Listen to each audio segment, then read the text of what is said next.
15 अगस्त 1947 भारत की आज़ादी, एक तारीख जिसे हम सब जानते हैं।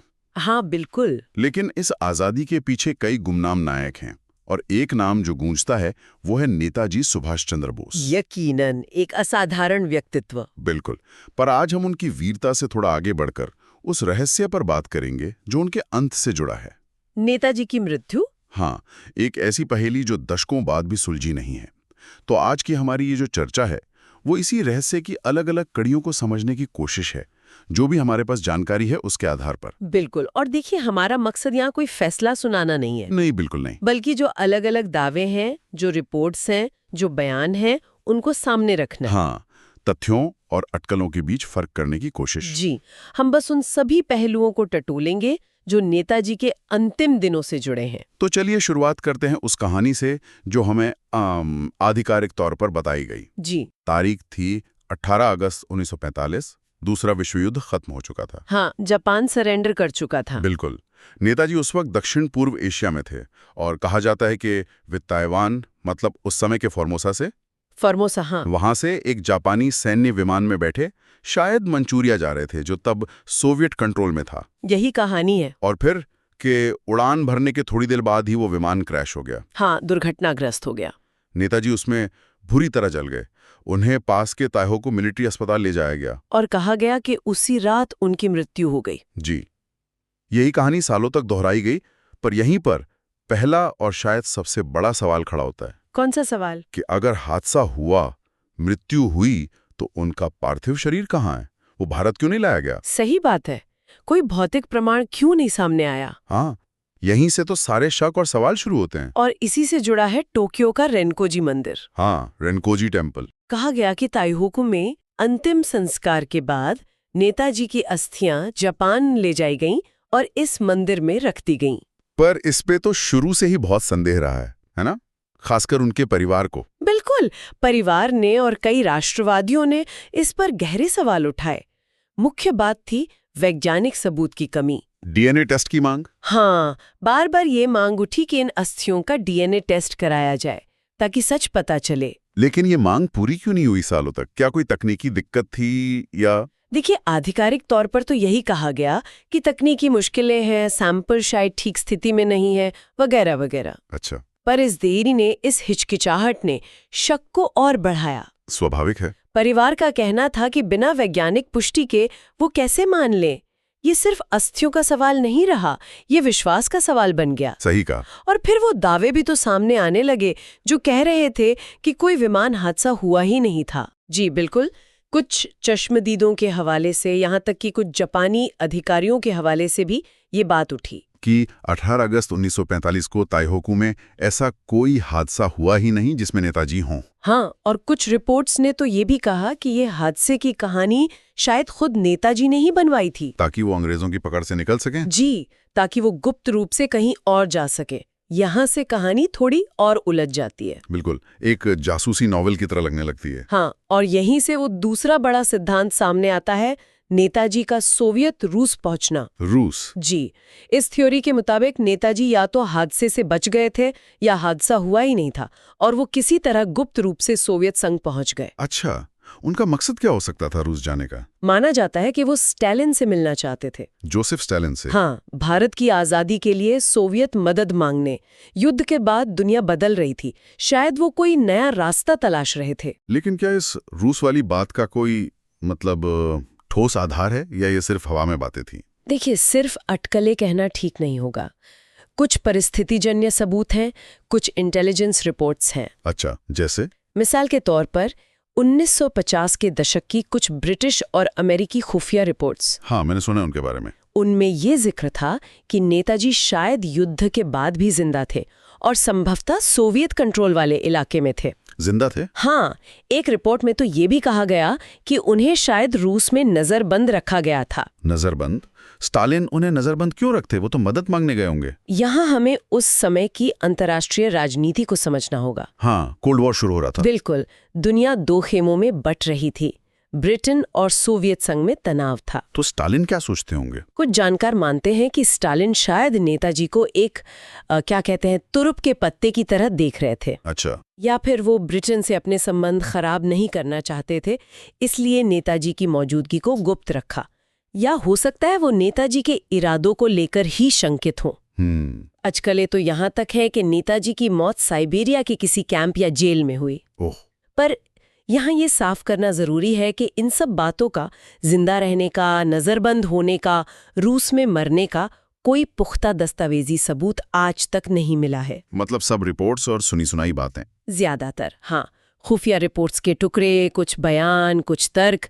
इसने रहस्य को और गहराही किया है। ये रूस वाला एंगल वाकई बहुत पेचीदा है, लेकिन एक और कड़ी है जो शायद भारतीयों को सबसे ज्यादा छूती है, भावनात्मक रूप से। आप गुमनामी बाबा की बात कर रहे हैं? हाँ, गुमनामी बाबा।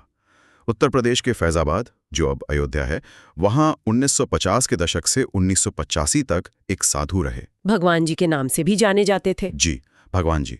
लेकिन वो कोई आम साधु नहीं थे। क्यों? क्या खास था उनमें? वो बहुत एकांत में रहते थे, किसी से मिलते नहीं थे, हमेशा पर्दे के पीछे से बात करते थे, चेहरा किसी ने साफ नहीं देखा था। अच्छा। पर जिन कुछ लोगों ने उनसे बात की, उनके अनुभव वो चौंकाने वाले थे। क्या कहते थे वो लोग? वो बताते थे कि बाबा की आवाज में एक रोब था। उनकी अंग्रेजी, हिंदी, बंगाली पर जबरदस्त पकड़ थी। उन्हें इंटरनेशनल पॉलिटिक्स, इतिहास, मिलिट्री स्ट्रैटेजी की गहरी समझ थी। उनकी आदतें भी, जैसे महंगे सिगार पीना, देर रात तक पढ़ना, लोगों को नेताजी की याद दिलाती थीं। ये तो बहुत अजीब है। हाँ, और ये बातें सिर्फ कुछ आम लोगों ने नहीं, कई जाने माने लोगों ने भी कही थीं। लेकिन सबसे बड़ा मोड़ आया 1985 में, उनकी मृत्यु के बाद। जब उनका कमरा खोला गया? हाँ, जब प्रशासन ने उनके कमरे का ताला खोला तो अंदर जो सामान मिला, उसने तो पूरे देश में हलचल मचा दी। क्या मिला था ऐसा? नेताजी और उनके परिवार की तस्वीरें, जो आसानी से नहीं मिलती। अच्छा। आजाद हिंद फौज यानी INA से जुड़े दस्तावेज, किताबें, जर्मन, जापानी, अंग्रेजी साहित्य, विदेशी सिगार के डिब्बे, दूरबीन, टाइपराइटर, नक्शे। बाप रे। कुछ चिट्ठियां भी थीं जिनमें कथित तौर पर INA के पुराने साथियों से संपर्क की बातें थीं। ये सामान तो वाकई इशारा करता है इसने गुमनामी बाबा और नेताजी के कनेक्शन की अटकलों को बहुत हवा दी होगी। बिल्कुल। और फिर मांग उठी वैज्ञानिक जांच की, DNA टेस्ट की। नेताजी के परिवार ने भी मांग की थी, है ना? हाँ, परिवार के कुछ सदस्यों ने। तो क्या हुआ उसका? DNA टेस्ट हुआ? यहीं पर मामला फिर अटक गया। बाबा के कुछ दांतों के सैंपल लिए गए थे, जांच के लिए भेजे भी गए। फिर सालों बाद आधिकारिक रिपोर्ट आई कि सैंपल बहुत पुराने थे, शायद दूषित हो गए थे। कंटैमिनेटेड। हाँ, कंटैमिनेटेड। तो उनसे कोई निर्णायक DNA प्रोफाइल नहीं बन सका। नतीजा इनकन्क्लूसिव रहा। फिर वही सवाल। हाँ, वही सवाल जो रिन्कोजी मंदिर के अस्थियों के साथ था। क्या वाकई सैंपल खराब थे या सच कुछ और था? पारदर्शिता की कमी महसूस की गई। बिल्कुल। और गुमनामी बाबा का रहस्य और गहरा गया। वो कौन थे आज तक पता नहीं चला। तो एक तरफ विमान हादसा, दूसरी तरफ रूस की थ्योरी, तीसरी तरफ ये गुमनामी बाबा। इतने सारे अलग अलग दावे। सरकार ने क्या किया? कोई जांच नहीं बैठाई? बैठाई, बिल्कुल बैठाई। जनता का दबाव था, सवाल उठ रहे थे, तो भारत सरकार ने 3 मुख्य जांच आयोग बनाए। 3 आयोग? जी। पहला था 1956 में शाहनवाज समिति।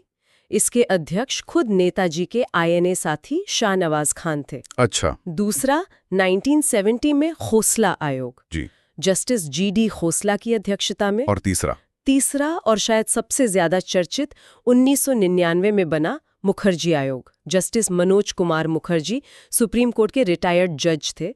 इसकी रिपोर्ट 2006 में आई। 3 आयोग। तो फिर तो रहस्य सुलझ गया होगा। क्या कहा इन आयोगों ने? यही तो पेच है। इन आयोगों के नतीजे न सिर्फ अलग थे, बल्कि एक दूसरे के बिल्कुल उलट थे। उलट? हाँ।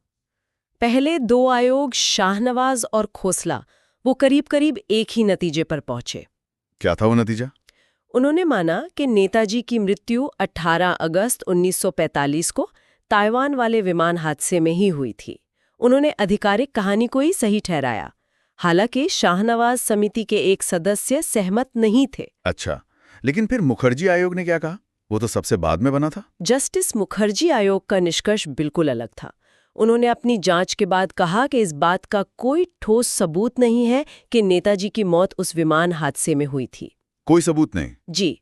आयोग ने ये भी कहा कि ताइवान के रिकॉर्ड में भी ऐसे किसी हादसे का जिक्र नहीं जिसमें नेताजी हों। और वो अस्थियां रेमकोजी मंदिर वाली? उसके बारे में मुखर्जी आयोग ने साफ कहा कि वो अस्थियां नेताजी सुभाष चंद्र बोस की नहीं है। ये तो बहुत बड़ा खुलासा था।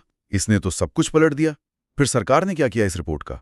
सरकार ने रिपोर्ट संसद में रखी जरूर, पर उसके नतीजों को मानने से इनकार कर दिया। इनकार कर दिया? हाँ, सरकार ने कहा कि वो आयोग के इस निष्कर्ष से सहमत नहीं है कि विमान हादसा नहीं हुआ था और न ही इस बात से कि वो अस्थियां नेताजी की नहीं है। लेकिन ये तो सरकार ने ही आयोग बनाया था। बिल्कुल। इसी वजह से सरकार के इस कदम की काफी आलोचना हुई। लोगों के मन में शक और सवाल और बढ़ गए। मतलब अगर हम पूरी तस्वीर देखें तो ये आयोग रहस्य सुलझाने के बजाय शायद और उलझा गए। हाँ, एक तरह से तो यही हुआ। विरोधाभासी निष्कर्षों ने स्थिति को और जटिल बना दिया। तो कुल मिलाकर इतने साल, इतने सिद्धांत, इतनी जांच, और हम आज भी वहीं खड़े हैं। लगता तो ऐसा ही है। चलिए एक बार फिर से देखते हैं।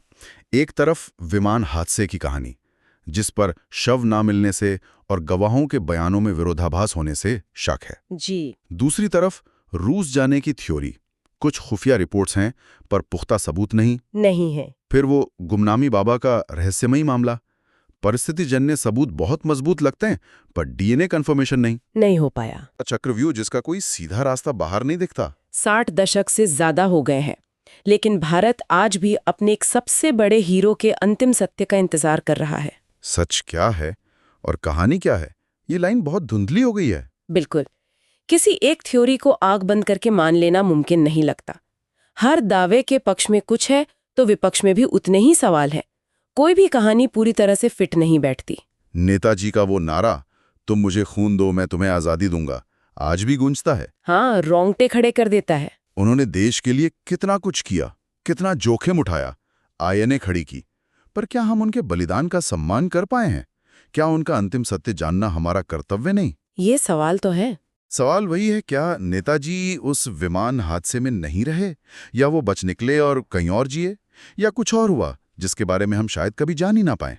कहना मुश्किल है। पर सच जो भी हो, एक बात तो साफ है, नेताजी सुभाष चंद्र बोस, उनका जीवन, उनका संघर्ष और ये रहस्य, ये आज भी करोड़ों भारतीयों के दिलो दिमाग में जिंदा है। हाँ, ये रहस्य उन्हें इतिहास से निकालकर एक जीवित किंवदंती बना देता है, और शायद यही हमें सोचना चाहिए। कभी कभी नायक सिर्फ इतिहास नहीं बनते, वो मिथक बन जाते हैं, किंवदंतियां बन जाती हैं। उनसे जुड़े रहस्य, ये अनसुलझी पहेलियां उन्हें समय से परे ले जाती हैं। नेताजी और उनकी कहानी एक ऐसी ही गूंज है जो पीढ़ियों तक सुनाई देगी। सही कहा। शायद हमें इस पर विचार करना चाहिए कि क्यों कुछ ऐतिहासिक रहस्य, जिनके जवाब शायद कभी ना मिले, हमारी सोच पर, हमारी चेतना पर इतनी गहरी छाप छोड़ जाते हैं। ये रहस्य शायद हमें इतिहास से ज्यादा खुद हमारे बारे में कुछ बताते हैं। नेताजी अमर रहे।